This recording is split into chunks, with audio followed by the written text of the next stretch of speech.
కన్న తండ్రి అయిన దేవునికి కృతజ్ఞతాస్తుతులు చెల్లిస్తూ యూట్యూబ్ను వీక్షిస్తున్న నా ఆత్మీయులందరికీ క్రీస్తు వారి పేరట శుభాది వందనములు తెలియచేస్తున్నాను. ప్రియులారా, ఈరోజు కూడా బైబిల్లో నుంచి మనం ఏది మాట్లాడినా బైబిల్లో నుంచే మాట్లాడాలి. ఎందుకంటే మనకి బైబిలే ఆధారం కాబట్టి, బైబిలే మనకి బేసిక్ కాబట్టి, దేవుడి గురించి మనం తెలుసుకోవాలనుకున్నప్పుడు, లేకపోతే ప్రకృతి గురించి తెలుసుకోవాలనుకున్నప్పుడు, ఈ సమాజం గురించి తెలుసుకోవాలనుకున్నప్పుడు అంతా సమాచారాన్ని మనకు అందించేది ఏకైక పుస్తకమే బైబిల్. అందుకే మనకి బైబిల్ ఎప్పుడు కూడా మనకి ఎన్నో విషయాలను నేర్పిస్తుంది.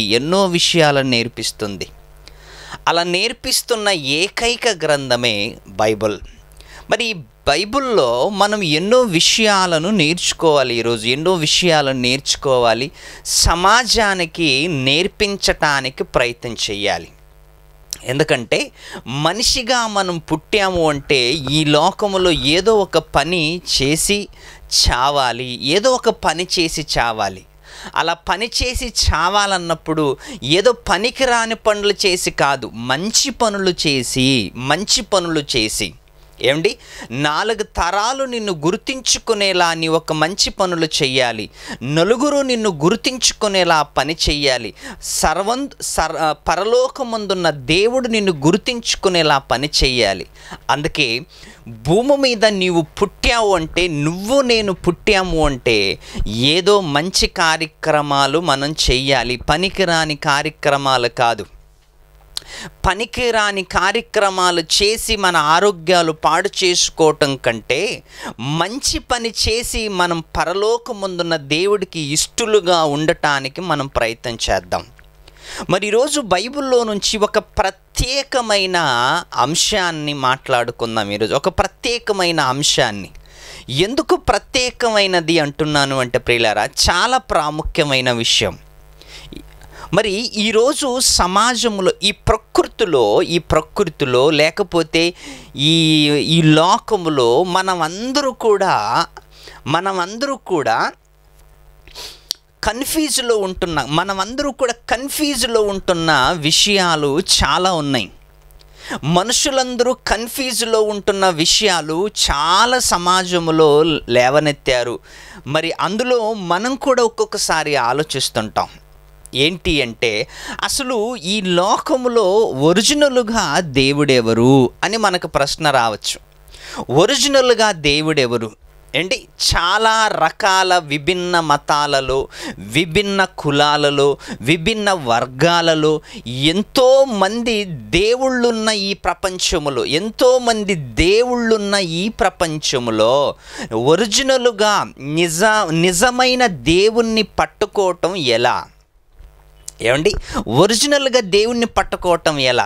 ఎందుకంటే మన భారతదేశంలో బ్రతుకుతున్నాం కాబట్టి, మన భారతదేశంలో విభిన్నమైన వర్గాలు, విభిన్నమైన మనుషులు మన మధ్యలో మనకు కనిపిస్తున్నారు. ఒక్కొక్కరికి ఒక్కొక్క దేవుడు అన్నట్లుగా, ఇంటికొక్క దేవుడు, మరి కులదేవుడు, లేకపోతే వ్యక్తికొక్క దేవుడు, సమాజానికి ఒక్క దేవుడు, ఊరికొక్క దేవుడు, మరి రాష్ట్రానికి ఒక్క దేవుడు, ఇలా ఎన్నో దేవుళ్ళ మధ్య మనము కాలం గడుపుతున్నాం ప్రియులారా. అలా కాలము గడుపుతున్న మన జీవిత కాలములో ఒరిజినల్గా దేవుడు ఎవరు అని మనం కొన్ని విషయాలను ఆలోచిద్దాం. ప్రాక్టికల్గా లేకపోతే జనరల్గా మనము ఆలోచించగలిగితే ప్రియులారా, ఇంట్లో తండ్రి ఒక్కడే ఉంటాడు, ఇద్దరు తండ్రులు ఉండరు. మన కుటుంబంలో మనకు తండ్రి ఒక్కడే ఉంటాడు, ఇద్దరు తండ్రులు ఉండరు. ఒకవేళ ఇద్దరు తండ్రులు ఉంటే అది కుటుంబం కాదు.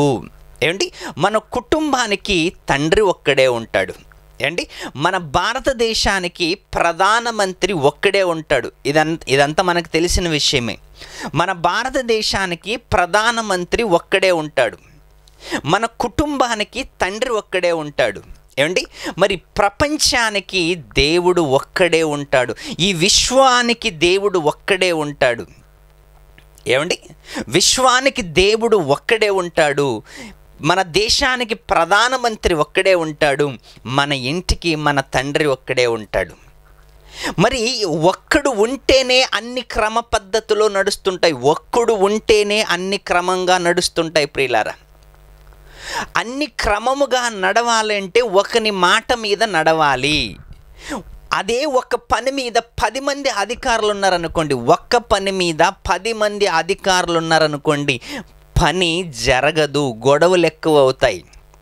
ఏమండి, మరి దేవుళ్ళ మధ్యలో కూడా డిపార్ట్మెంట్ వైస్ లాగా మనము ఈరోజు మన భారతదేశంలో దేవుళ్ళు ఎలా ఉన్నారంటే ఈరోజు డిపార్ట్మెంట్ వైస్ లాగా, ఒకరేమో సృష్టిని కాపాడతారంట, ఇంకొక ఆయనేమో మనుషుల్ని కాపాడతాడంట, ఇంకొక ఆయనేమో ఇంకా వేరేది కాపాడతాడంట. అలాగని డిపార్ట్మెంట్ వైస్ లాగా దేవుళ్ళు ఉంటారా? అలా ఉండరు ప్రియులారా.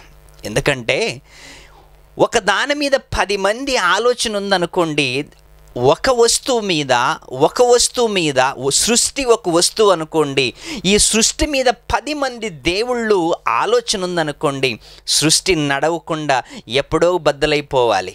ఎందుకంటే 10 ఆలోచనలు కలిగి నడిపిస్తున్నారు కాబట్టి. అందుకే సృష్టిలో ఒక్కడే ఉండాలి, సృష్టిని నడిపించే ఆయనై ఉండాలి. రెండవది సృష్టిని కలిగించిన ఆయనై ఉండాలి. ఎందుకంటే ఎవరైతే సృష్టిని మనుషులను కలిగించారో వాళ్ళే ఈ లోకానికి న్యాయాధిపతిగా ఉంటాడు, లోకానికి దేవుడుగా ఉంటాడు.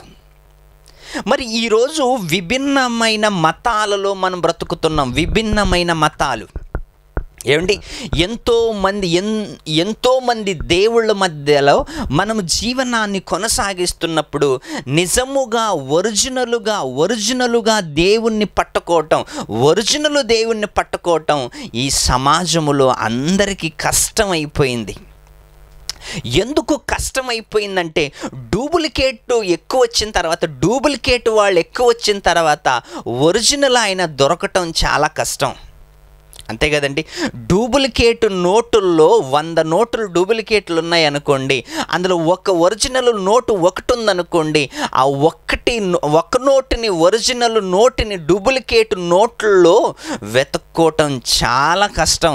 అలాగని ఈ సమాజములు ఎంతోమంది దేవుళ్ళున్న ఈ సమాజములో ఒక నిజాయితీ గల దేవుణ్ణి, నమ్మకమైన దేవుణ్ణి, ఏమిటి ఒరిజినల్గా దేవుణ్ణి వెతుక్కోవటం ఎంత కష్టమైపోయింది ఈరోజు. ఆలోచించండి, ఎంత కష్టమైపోయింది. అందుకే ఈరోజు చక్కటి విషయాలను మనం బైబిల్లో నుంచి నేర్చుకుందాం. బైబిల్లో నుంచి నేర్చుకున్న విషయాలను, కొన్ని విషయాలను మనకి అవును కదా అనిపిస్తుంటుంది, నిజము కదా అనిపిస్తుంటుంది. దేశానికి ఒకే ప్రధానమంత్రి ఉంటాడు, మన కుటుంబానికి ఒకే తండ్రి ఉంటాడు, అడవికి రాజు ఒక్కడే ఉంటాడు, ఆయనే సింహమై ఉంటాడు. అడవికి రాజు సింహమైతే విశ్వానికి ఒకే దేవుడు ఉంటాడు, మన కుటుంబానికి ఒకే తండ్రి ఉంటాడు ప్రియులారా. మరి ఈ ప్రపంచములో, ప్రపంచాన్ని వివరిస్తున్న, ప్రపంచములో దేవుడు ఏంటో, ప్రపంచములో దేవుణ్ణి చూపిస్తున్న గ్రంథము కూడా ఒకటే ఉంటుంది. గ్రంథము ఒకటే ఉంటుంది. ఆ గ్రంథము ఆ ఒక్క దేవుణ్ణి గురించే చూపిస్తుంటుంది, 10 దేవుళ్ళ గురించి ఎప్పుడు చూపించదు గ్రంథం. అందుకే దైవ గ్రంథాన్ని మనం ఆలోచిస్తే, దైవికమైన ఆలోచనలతో మనం ఆలోచిస్తే, నిజంగా మనము చదువుతున్న బైబుల్ సరాసరి దేవుడి దగ్గరికి తీసుకెళ్తుంది. మన ఆలోచనల్ని దేవుడి దగ్గరికి తీసుకెళ్తుంది, మన ఆలోచనల్ని మనకు దేవుణ్ణి చూపెడుతుంది. అందుకే ఈ జీవ గ్రంథములో బైబుల్లో కొన్ని విషయాలను మనం ఆలోచిద్దాం. ఎందుకంటే దేవుడు గురించి వ్రాయబడిన మాటలు. ఈరోజు నీవు నేను కన్ఫ్యూజ్లో ఉన్నాం. ఏంటంటే ఎవరు నమ్మాలి, ఎవరు దేవుడు, ఎవరు ఒరిజినల్గా దేవుడు, నా కష్టాలు ఎవరు తీరుస్తారు అని 100 దేవుళ్ళున్న మధ్యలో, ఆ 100 దేవుళ్ళు మధ్యలో మనం బ్రతుకుతున్నప్పుడు ఏదైనా రోగం వచ్చిందనుకోండి, ఎటెళ్ళాలి, ఏ దేవుడి దగ్గరికి వెళ్ళాలి, ఏ దేవుడికి దండం పెట్టుకోవాలి, ఏ దేవుడు నా సమస్యలు తీరుస్తాడు అని మనుషులందరూ కన్ఫ్యూజ్లో ఉన్నారు. ఈరోజు కన్ఫ్యూజ్లో ఉన్నారు. ఎందుకంటే దేవుళ్ళు మూట ఎక్కువయ్యేసరికి, దేవుళ్ళు మూట పెరిగేసరికి, ప్రతి సంవత్సరానికి ఒక కొత్త దేవుడు సమాజంలో పుట్టుకొచ్చేసరికి, దేవుళ్ళు సంఖ్య పెరిగేసరికి ఒరిజినల్ దేవుడు మరుగైపోయాడు. డూప్లికేట్ దేవుళ్ళు సమాజంలో పుట్టుకొస్తున్న కొలది ప్రతి సంవత్సరము, ప్రతి నెల పుట్టుకొస్తూనే ఉన్నారు. అందుకే ఒరిజినల్ దేవుడు కనుమరుగైపోయాడు. డూప్లికేట్ దేవుళ్ళందరూ కళ్ళు ముందుకు వచ్చేసారు ప్రియులారా. అందుకే ఒరిజినల్ దేవుణ్ణి పట్టుకోవటం ప్రపంచంలో మనుషులందరికీ చాలా కష్టమైపోయింది. అందుకే ఒరిజినల్ దేవుణ్ణి ఈరోజు మనం ఆలోచిద్దాం. ఆ ఒరిజినల్ దేవుడికి లక్షణాలు ఎలా ఉంటాయంటే సృష్టికర్త అయి ఉంటాడు. ఒరిజినల్ దేవుడి లక్షణాలు ఎలా ఉంటాయంటే సృష్టికర్త అయి ఉంటాడు, అందరికీ పైగా ఉంటాడు, అందరిలో ఉంటాడు. రెండవది, ఆయన మనుషుల శక్తి కంటే అతీతుడు, మనిషి జ్ఞానము కంటే అతీతుడు, మనిషి ఆలోచనల కంటే అతీతుడు. మనుషులందరినీ పుట్టించిన వాడే దేవుడై ఉంటాడు. ఈ విశ్వాన్ని కలిగించిన వాడే దేవుడై ఉంటాడు. ఈ విశ్వాన్ని నడిపించాలి అన్న ఒక వ్యక్తి ఆలోచన ఉండాలి. ఈ విశ్వాన్ని నడిపించాలన్న కూడా ఒకే వ్యక్తి, ఒక్క శక్తి ఆలోచన ఉండాలి. 10 దేవుళ్ళు ఈ విశ్వం పైన కన్నేశారనుకోండి, 10 దేవుళ్ళు ఈ విశ్వాన్ని నడిపిస్తున్నారనుకోండి, విశ్వం ఏమైపోద్ది? సరిగ్గా వర్షం మనకు రాదు, సరిగ్గా ఎండ రాదు, సరిగ్గా చలి రాదు, సరిగ్గా ప్రకృతి వైపరీత్యాలు లేకపోతే ప్రకృతి వాతావరణము మనకు సరిగ్గా అందదు. ఎందుకు అందదంటే దానిపైన 10 మంది చేయి వేశారు, 10 మంది ఆలోచనలు ఉన్నాయి కాబట్టి. ట్రైన్లో డ్రైవర్ ఒక్కడే ఉంటాడు కాబట్టి మనం వెళ్ళవలసిన గమ్యానికి కరెక్ట్గా చేరుస్తాడు. అదే ఒక్కొక్క ట్రైన్లో 10 డ్రైవర్లు ఒకే దగ్గర కూర్చున్నారు అనుకోండి, నేను నడుపుతాను అని గొడవ పడ్డారు అనుకోండి, ట్రైను పట్టాల మీద ఉండదు, కింద పడిపోద్ది. ప్రజలు గమ్యం చేరుకోరు, పాతాళానికి చేరిపోతారు. అందుకే ట్రైన్లో డ్రైవర్ ఒక్కడే ఉండాలి. ట్రైన్లో డ్రైవర్ ఒక్కడే ఉండాలి. ఈ విశ్వాన్ని నడపటానికి దేవుడు ఒక్కడే ఉండాలి. మన భారతదేశం ప్రధానమంత్రి చక్కగా భారతదేశాన్ని చక్కగా పరిపాలించాలి అంటే ప్రధానమంత్రి ఒక్కడే ఉండాలి. అదే 10 మంది ప్రధానమంత్రులు ఉన్నారనుకోండి మన దేశంలో, రాష్ట్రం ముఖ్యమంత్రిలాగా రాష్ట్రానికి ఒక ముఖ్యమంత్రి ఒక్కడే ఉంటాడు, దేశానికి ప్రధానమంత్రి ఒక్కడే ఉంటాడు. ప్రధానమంత్రి 4 ఉన్నారనుకోండి దేశంలో, మన దేశంలో ప్రధానమంత్రి 4 ఉన్నారనుకోండి, 4 ముక్కలైపోద్ది మన భారతదేశం. రాష్ట్రములో సీఎంలు 4 ఉన్నారనుకోండి, 4 ముక్కలైపోద్ది రాష్ట్రం. రాష్ట్రానికి సీఎం ఒక్కడే ఉండాలి, దేశానికి ప్రధానమంత్రి ఒక్కడే ఉండాలి, మన ఇంటికి మన తండ్రి ఒక్కడే ఉండాలి, దేశానికి ప్రపంచానికి దేవుడు ఒక్కడే ఉండాలి. ఆ ఒక్క దేవుని గురించి ఒక గ్రంథమే చెప్పాలి, 10 గ్రంథాలు చెప్పకూడదు. 10 గ్రంథాలు చెప్పితే రకరకాలైన విభిన్నమైన ఆలోచనలతో చెప్తుంది అది. అందుకే ఒక గ్రంథమే ఒక దేవుణ్ణి సూచిస్తుంది, అది నువ్వు నేను పట్టుకున్న బైబిల్లో మనకి దేవుణ్ణి ఎంత చక్కగా చూపించిందో ఒక్కసారి మనం బైబిల్ ఇప్పి కొన్ని మాటలను మనం చదువుకుందాం. ఎంత చక్కటి మాట! అందరూ బైబిల్ ఉన్న వాళ్ళు ఖచ్చితంగా తీయండి, చదవండి. జకరియా గ్రంథం జకరియా గారు దేవుని గురించి వ్రాస్తూ ఎంత చక్కటి పదాన్ని బైబిల్లో రాశాడు, ఎంత చక్కటి పదజాలాన్ని బైబిల్లో మనకు రాశాడు. చదువుకుందాం. జకరియా గ్రంథం 14 అధ్యాయం 9 14 అధ్యాయం 9 యెహోవా సర్వలోకమునకు రాజయ్యున్నాడు. యెహోవా సర్వలోకమునకు రాజయుండును. ఆ దినమున యెహోవా ఒక్కడే అని ఆయనకు పేరు. యెహోవా ఆ దినమున యెహోవా ఒక్కడే అని ఆయనకు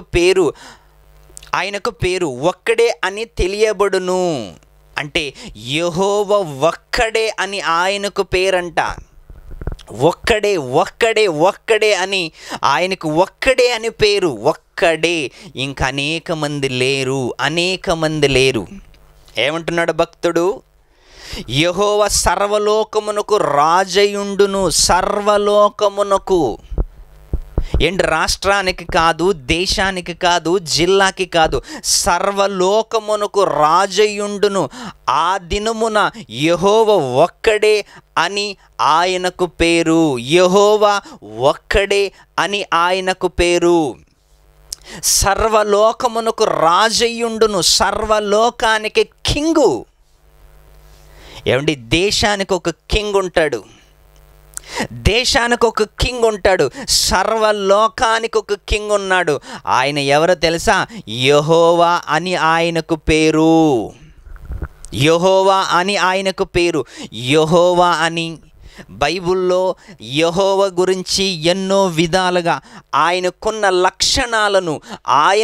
లక్షణాలను బైబిల్ ఎంత చక్కగా వివరించిందో. ఆయన రాజయ్యున్నాడు, ఆయన సైనాధిపతి అయ్యున్నాడు, లోకాలను కలిగించినవాడు, లోకానికి సృష్టికర్త, నా ఆత్మకు నీ ఆత్మకు సృష్టికర్త ఆయనే. ఆయన మనకి ఏమై ఉన్నాడంట? దేవుడై ఉన్నాడు. ఇంకొక మంచి మాట చదువుకుందాం. మత్తయి రాసిన సువార్త, బైబిల్ ఉన్న వాళ్ళందరూ చక్కగా తీసి చదువుకోవాలి. మత్తయి రాసిన సువార్త 23వ అధ్యాయము 9 మరియు భూమి మీద ఎవనికైనను తండ్రి అని పేరు పెట్టవద్దు. భూమి మీద ఎవనికైనను తండ్రి అని పేరు పెట్టవద్దు. ఒక్కడే మీ తండ్రి, ఆయన పరలోకమందున్నాడు. ఒక్కడే మీకు తండ్రి. మన ప్రపంచమల మనుషులందరికీ ఒక్కడే తండ్రి. భూమి మీద ఎవనికి తండ్రి అని పేరు పెట్టవద్దు. మనలందరినీ కన్నది ఎవరు అంటే ఒక ఆయనే. శరీరాన్ని కన్న తండ్రి వేరుగా ఉంటాడు, ఆయన మనతో ఎక్కువ కాలం ఉండడు. శరీరానికి జన్మించిన తల్లిదండ్రులు మనతో కాస్త కొన్ని రోజులు కాలం గడుపుతారు, కానీ యుగ యుగాలు తరతరాలు మనకి తోడుగా ఉంటున్నది ఎవరు అంటే నిన్ను నన్ను కన్న తండ్రి, ఆత్మలకు తండ్రి అయిన దేవుడు. ఆత్మలకు తండ్రి అయిన దేవుడు. ఆత్మలకు తండ్రి అయిన దేవుడు. శరీరము వేరు, ఆత్మ వేరు. శరీరము వేరు, ఆత్మ వేరు. శరీరము మట్టిలోకి పోతుంది.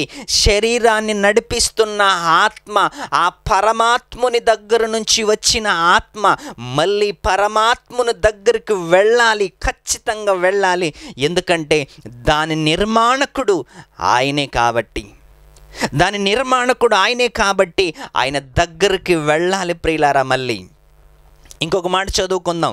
ఎఫెసీయులకు రాసిన పత్రిక 4వ అధ్యాయం 6వ వచనం. బైబిల్ ఉన్న వాళ్ళు చక్కగా ఒక దేవుణ్ణి పట్టుకోవటానికి ప్రయత్నం చేస్తున్నాం.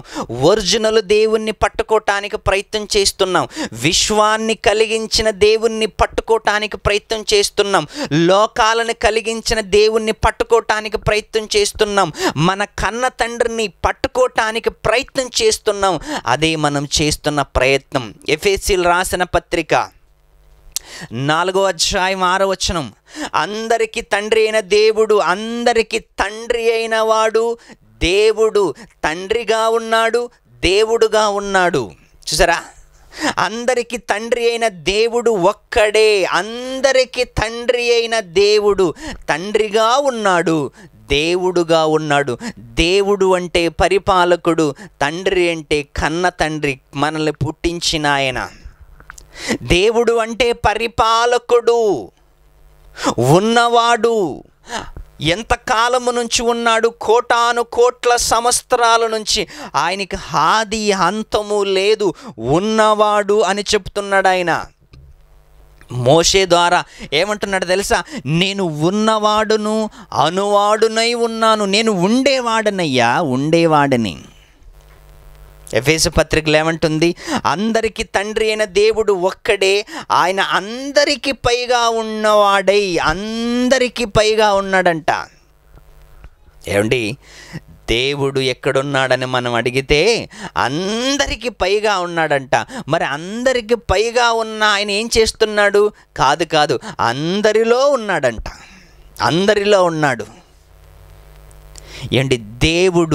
దేవుడు అందరిలో ఉన్నాడంట. దేవుడు అందరిలో ఉన్నాడు. నీలో ఉన్నాడు, నాలో ఉన్నాడు, ప్రపంచములో అందరిలో ఉన్నాడు. ప్రకృతిలో ఆయన లక్షణాలు మనకు కనిపిస్తున్నాయి. ప్రకృతిలో ఆయన లక్షణాలు కనిపిస్తున్నాయి. ఆయన తయారు చేశాడు కాబట్టి సృష్టిని, ఆయన సృష్టిని తయారు చేశాడు కాబట్టి సృష్టికర్త ఆయనకు పేరు, సృష్టికర్త అనే ఆయనకు పేరు. ఆయన లోకములో అనేకులను భూమి మీదకి తీసుకొచ్చాడు. ఏమండి, ఆయన అందరికీ పైగా ఉన్నాడంట, అందరిలోనూ ఉన్నాడంట. అలాంటి దేవుణ్ణి బయలుపరచటానికి, అలాంటి దేవుణ్ణి, ఒకే ఒక్క తండ్రిని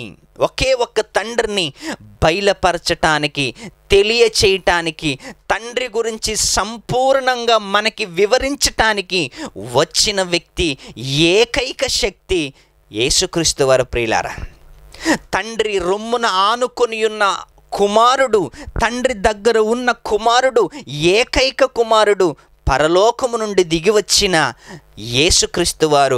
ఆ యేసుక్రీస్తు వారు ఏమన్నారో తెలుసా? తండ్రిని బయలుపరచటానికి నేను వచ్చాను, తండ్రిని సమాజంలో తండ్రిగా చూపించటానికి వచ్చాను, తండ్రిని భూమి మీద, తండ్రి మనస్సుని ప్రపంచానికి తెలియచేయటానికి వచ్చాను అంటున్నాడు. ఎందుకంటే మనలందరినీ పుట్టించినది ఆయనే అని ఎంత చక్కగా బైబిల్లో మనకు రాయబడింది. ఒక్కసారి కీర్తనల గ్రంథం చదువుకుందాం. కీర్తనల గ్రంథం 100 కీర్తనల గ్రంథము 100 అధ్యాయము 3వ వచనం ఒక్కసారి చదువుకుందాం. కీర్తనల గ్రంథము 100 అధ్యాయము 3వ వచనం. ఎంత చక్కటి మాట, బైబిల్లో ఉన్న మాట ఒక్కసారి చదువుకుందాం. ఏమని రాయబడింది అంటే, యెహోవాయే దేవుడని తెలుసుకోండి. యెహోవా ఆయనకు పేరు, ఆయన ఒక్కడే ఆయనకు యెహోవా అని పేరు.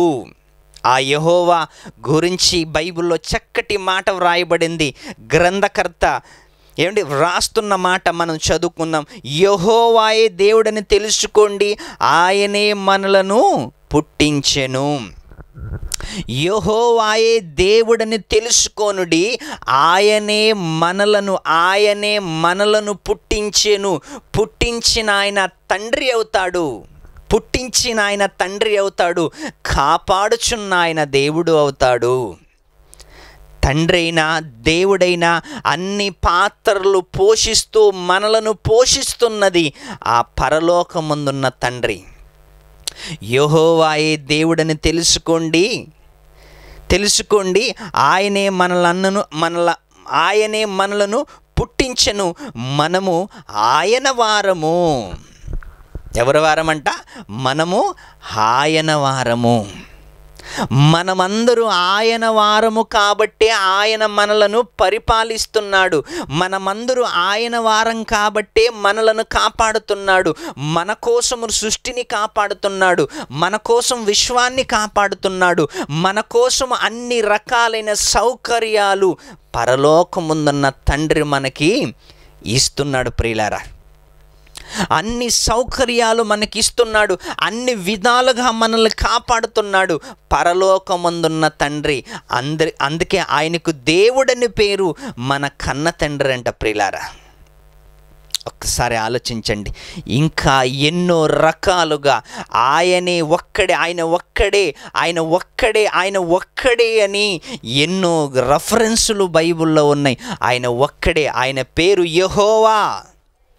ఆయన పేరు యెహోవా, ఆయనే హీరే. ఏంటి, ఎన్నో రకాలైన పేర్లతో ఆయన మన మధ్యలో కనబడుచున్నాడు. ఎన్నో రకాలైన పేర్లతో ఆయన మన మధ్యలో గ్రంథములో కనపడుతున్నాడు. కానీ ఆయన మాత్రం ఒక్కడే. యెహోవా ఈరే అన్న, యెహోవా రఫా అన్న, అన్ని విధాలుగా మనకి ఆయన కనిపిస్తున్నాడు అంటే అన్ని విధాలుగా ఒక్కడుగానే కనిపిస్తున్నాడు. ఆ ఒకగానున్న ఆ దేవుణ్ణి, ఒకగానున్న ఆ తండ్రిని యేసుక్రీస్తు వారి లోకములోకి వచ్చి ఎంత చక్కగా బయలుపరిచాడు అంటే విశ్వములో అనేక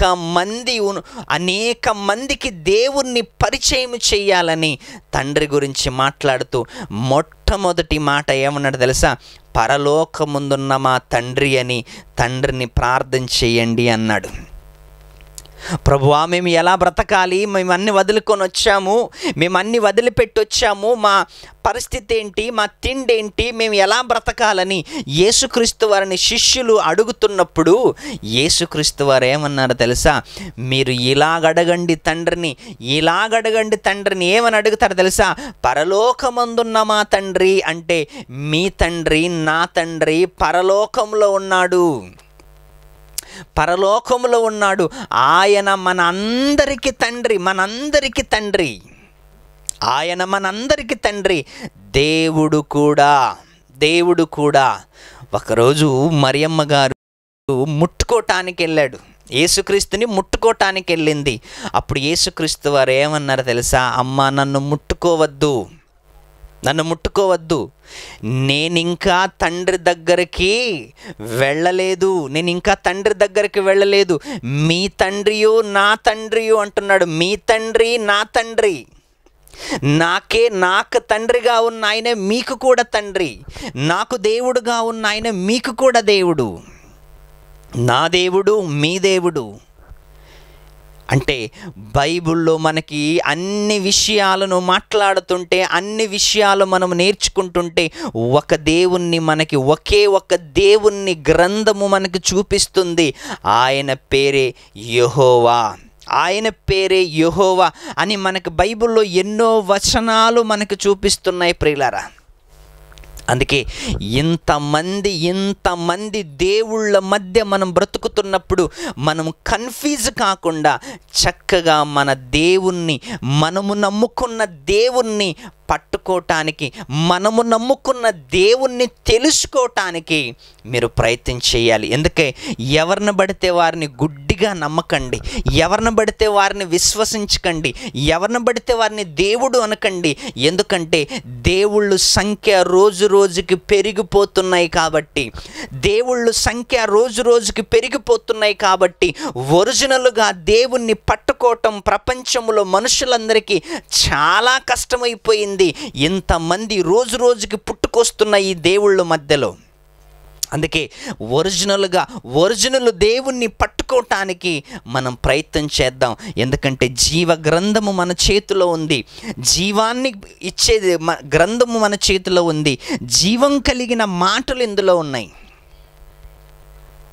జీవం కలిగిన మాటలు ఇందులో ఉన్నప్పుడు చక్కగా మనము బైబిల్ని పరిశోధన చేయటానికి ప్రయత్నం చేద్దాం. ఎందుకంటే ఒరిజినల్ దేవుడు మనకు దొరికాడు అనుకోండి, ఆ దేవుణ్ణి ఆరాధించటము కూడా అంత ఇంపుగా ఉంటుంది, ఆ దేవుణ్ణి స్తుతించటానికి కూడా అంత ఇంపుగా ఉంటుంది, ఆ దేవుణ్ణి నమ్ముకోవటానికి కూడా ఒక మంచి అవకాశం మనకు ప్రియులారా. ఎందుకంటే ఇంతమంది దేవుళ్ళ మధ్యలో మనము వెళుతున్నప్పుడు ఏది నిజము ఏది అబద్ధము అని మనం కన్ఫ్యూజ్లో ఉండకుండా కరెక్ట్ అయిన వ్యక్తిని, కరెక్ట్ అయిన శక్తిని మనం పట్టుకొని ఆయనే మాకు తండ్రి అని చెప్పటానికి, ఆయనే మనకు తండ్రి అని చెప్పటానికి యేసుక్రీస్తు వారు 2000 సంవత్సరాల క్రితం ఈ లోకంలో ఎందుకు ఉద్భవించాడు అంటే, ఎందుకు ఈ లోకంలో జన్మించాడు అంటే ఒక పరలోకపు తండ్రిని తెలియచేయటానికి. ఎందుకంటే జనాలందరూ కన్ఫ్యూజ్లో ఉన్నారు. ఏది నమ్మాలో, ఏది నమ్మకూడదో, ఏది నిజమో, ఏది అబద్ధమో. అలాంటి టైంలో శకపురుషుడుగా ఈ లోకానికి వచ్చాడు. యేసుక్రీస్తు ఈ లోకానికి వచ్చి ఒక పరలోకపు తండ్రిని పరిచయం చేసిన ఏకైక వ్యక్తి యేసుక్రీస్తు వారు ఈ లోకములో ఉన్నప్పుడు ఎన్నో రకాలైన సేవ చేశాడు, ఎన్నో రకాలైన మంచి మాటలు పంచాడు, ఎన్నో రకాలైన తండ్రి గురించి బోధించాడు. ఆ బోధని విన్న ప్రతి వాళ్ళు కూడా పరలోకపు తండ్రి వైపుకు మళ్ళటానికి ప్రయత్నం చేయాలి. ఆ బోధను విన్న ప్రతి ఒక్కరూ కూడా పరలోకపు తండ్రి పైన విశ్వసించాలి, యేసుక్రీస్తు వారి పైన కూడా విశ్వసించాలి. ఎందుకంటే పరలోకానికి వెళ్ళటానికి యేసే మార్గం కాబట్టి, యేసే జీవం కాబట్టి, యేసే నిత్యము కాబట్టి. అందుకే పరలోకానికి నువ్వు వెళ్ళాలి అంటే, ఆ పరమ తండ్రి దగ్గరికి నువ్వు చేరాలి అంటే యేసే మార్గము అని బైబిల్ మనకి బోధిస్తుంది ప్రియులారా, బైబిల్ మనకు సెలవిస్తుంది. అలాంటి మాటలు నేర్చుకోవటానికి మనం ఎల్లప్పుడూ కూడా సిద్ధంగా ఉండాలి. ఎంతమంది దేవుళ్ళ మధ్యలో మనం కన్ఫ్యూజ్ కాకుండా మనల్ని పుట్టించిన ఆయన ఎవరో ఒక్కసారి మనసు పెట్టి మనం అందరూ కూడా గ్రంథాన్ని ఆలోచించాలి, విశ్వాన్ని ఆలోచించాలి. విశ్వానికి దేవుడు ఒక్కడే ఉంటాడు, దేశానికి ప్రధానమంత్రి ఒక్కడే ఉంటాడు, మన ఇంట్లో మన తండ్రి ఒక్కడే ఉంటాడు అని మనము చక్కగా తెలుసుకోవటానికి ప్రయత్నం చేయాలని